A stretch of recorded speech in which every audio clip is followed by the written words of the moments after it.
We are back to that.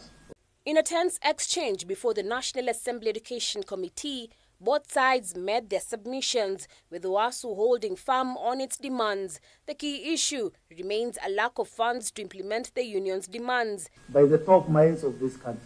IPUCCF, representing the government and the university management, argued that the available budget is limited to just 4.3 billion shillings, far below the 9.7 billion shillings that UASU insists is needed to fulfill the terms of the 2021-2025 CBA.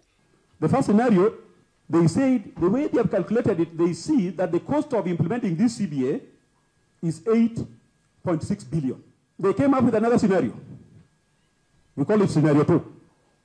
Where now they said the cost of the CBA is 5.1 billion.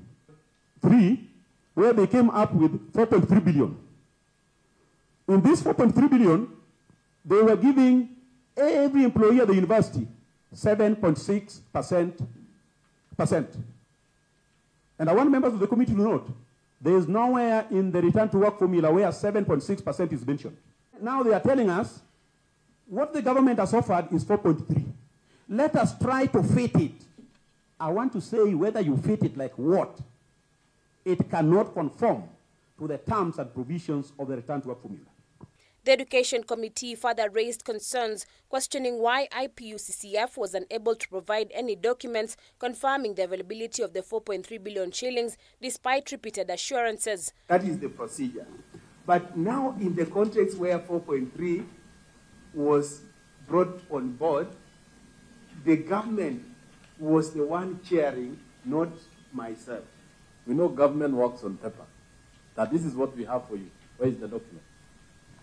Chair, we do not have the document now, but the committee can avail that document at a later time. As part of their demands, UASU is pushing for a 7 to 10% pay increase for lecturers, with those with higher grades set to receive a higher increment. The increases are to be backdated to cover the 2023-2024 and 2024-2025 financial years. On the issue of increment in the retirement age for university staff to 74 years. Why should a lecturer actually stick in the university up to 24 years or 74 years when we have people with graduates? I mean, graduates with masters and PhDs who can literally take that. Professors don't retire. World over, go to Oxford, go to Harvard. Professors who are in their 90s are the ones who come out with cutting-edge researches. And our members are now being forced to clear from universities.